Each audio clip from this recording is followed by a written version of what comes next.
Challenge మాకు Telangana police డిపార్ట్మెంట్కు గ్రామ పంచాయతీ అంటే లోకల్ బాడీ స్థానిక సంస్థల ఎలక్షన్స్ ఉన్నాయి. ఈ మంత్లోనే దాని కార్యక్రమం అవుతుంది. ఈ నెక్స్ట్ 1.5 to 2 months ఇందులో పూర్తిగా బిజీగా ఉంటాం. ఈ ఎలక్షన్స్ని పూర్తిగా శాంతియుతంగా సక్రమంగా నిర్వర్తించిందని చెప్పి పూర్తిగా మేము సన్నద్ధంగా ఉన్నాం.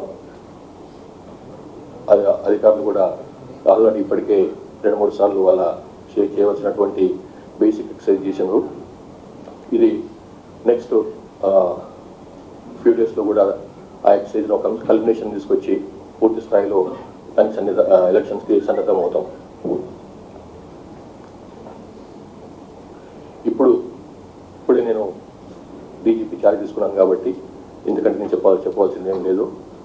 పోలీస్ డిపార్ట్మెంట్కు ఏదైతే మీరు మొదటి నుంచి పూర్తి సహకారం అందిస్తున్నారో అట్లనే సహకారం అందిస్తారని చెప్పి నాకు నమ్మకం ఉంది. మేము కూడా మా టీం కూడా చాలా స్ట్రాంగ్ టీం ఉంది. వాళ్ళు కూడా ఎప్పటికప్పుడు మీకు ఇన్ఫర్మేషన్ అందిస్తుంటారు ఏమైనా విషయాలపైన. దయచేసి ఆథెంటిక్ ఇన్ఫర్మేషన్ అందుకున్న తర్వాతనే మీరు ఏదైనా రాసినా కానీ చూపించినా కానీ బాగుంటుందని చెప్పి నా యొక్క విన్నపం. So thank you very much.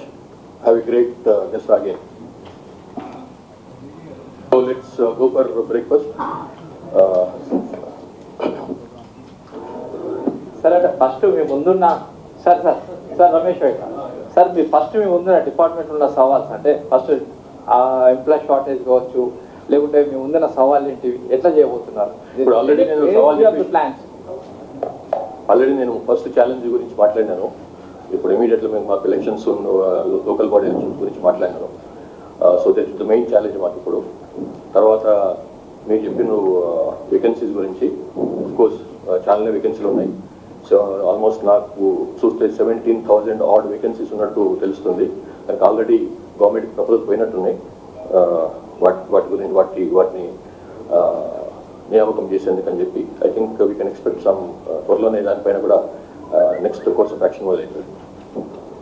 Sir Vasudevachari sir మీకు బేసిక్ పోలీసింగ్ పైన ఎక్కువ నమ్మకం ఉంది అన్నారు ఒక సందర్భంలో.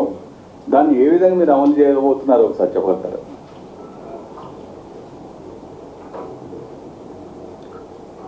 ఇప్పుడు బేసిక్ పోలీసింగ్ అంటే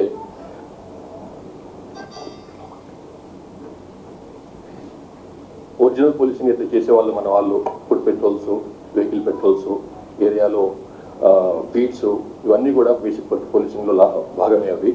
దాంతోపాటుగా ఇంటెలిజెన్స్ కలెక్షన్, బేసిక్గా ఫీల్డ్కి ఇంటెలిజెన్స్ కలెక్షన్ చేసుకోవటం, ఇదంతా కూడా బేసిక్ పోలీస్లో భాగం. అది దాన్ని చేసుకుంటూనే ఆ బేసిక్ పోలీసింగ్ను చేసుకుంటూనే మేము టెక్నాలజీని కూడా ఉపయోగించుకుంటాము. ఆల్రెడీ మనకు బేసిక్ పోలీసింగ్ అంటే ఫీల్డ్కి వెళ్ళి వాళ్ళు మన పోలీస్ మెన్ ఆఫీసర్స్ ఉన్నారో వాళ్ళకి మనం ట్యాబ్స్ ఇచ్చినాము. వాళ్ళకు సెల్ ఫోన్స్లో ఎప్పటికప్పుడే ఇన్ఫర్మేషన్ ఇచ్చేందుకని చెప్పి మనం వాళ్ళకు సెల్ ఫోన్స్ ప్రొవైడ్ చేసినాము అఫీషియల్గా. అట్లాగే సీసీటీవీలు పెట్టినాము. అంటే it's a fusion of both, fusion of basic policing and technology. అది బేసికల్గా దేన్ని నెగ్లెక్ట్ చేయలేము. దాన్ని బేసిక్ పోలీసింగ్ నెగ్లెక్ట్ చేయము, అట్లా అని చెప్పి టెక్నాలజీ నెగ్లెక్ట్ చేయలేము. కాబట్టి రెండింటిని ఫ్యూజనే మా పోలీసింగ్ ఉంటుందని చెప్పి చెప్పదలుచుకున్నాను. సార్ మీరు ఇంటెలిజెన్స్ గా ఉన్నప్పుడు సునీల్ సార్ మీరు ఇంటెలిజెన్స్ గా ఉన్నప్పుడే మిమ్మల్ని రక్త పిశాచి అన్నారు మావోయిస్టులు గతంలో. ఇప్పుడు మావోయిస్టుల తీరుపై మీ డీజీపీ మార్క్ ఎలా ఉండబోతుంది? అది వాళ్ళు అన్న రోజులు నాకే తెలియదు కానీ మీరు మాత్రం అంటున్నారు.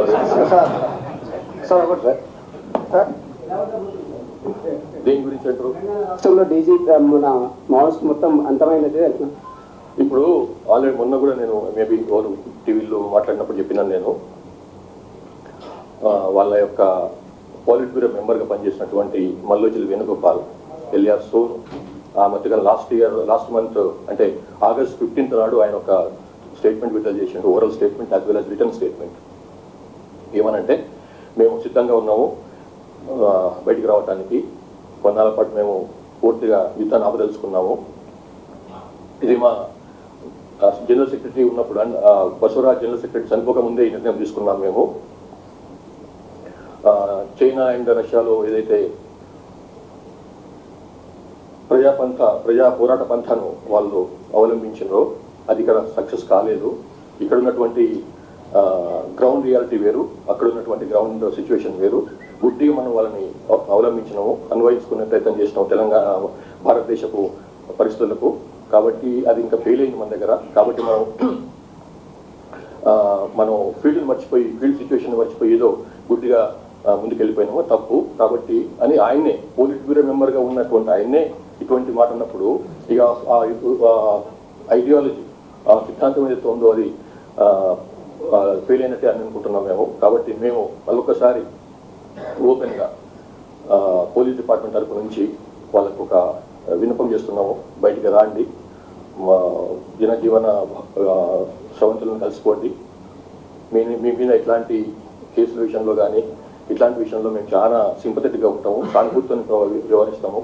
పోలీసుల నుంచి సోకాళ్ళు ఏదైతే మీరు భయపడుతుంటారో ఇది వేధిస్తారు అని చెప్పి అట్లాంటి వేధింపులు ఏమి ఉండవు.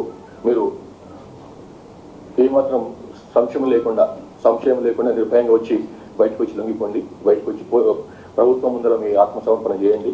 మేము ఎమ్మటి ఉంటాం. మేము తర్వాత మేము లాస్ట్ 4-5 months నుంచి 6 months నుంచి చేస్తున్నటువంటి ప్రయత్నాల వల్లనే చాలా మంది బయటకు వచ్చారు పార్టీ నుంచి, ఇంక్లూడింగ్ ఒక సెంట్రల్ కమిటీ మెంబర్ అయినటువంటి సుజాతక్క కూడా బయటకు వచ్చేసి ఆమె ప్రభుత్వం ముందర ఆత్మసమర్పణ చేసుకున్నారు. వారు హాయిగా వాళ్ళ ట్రీట్మెంట్ కూడా పొందుతుంది ఆమె. మేము కూడా వారికి సహకరిస్తున్నాము ట్రీట్మెంట్ పొందడంలో. కాబట్టి ఛత్తీస్గఢ్ వాళ్ళైనా కూడా బయటకు వచ్చింది పోలీసు. అసలైన తొలి వెలుగు. ఫాలో వాట్సాప్ @తొలి వెలుగు అఫీషియల్.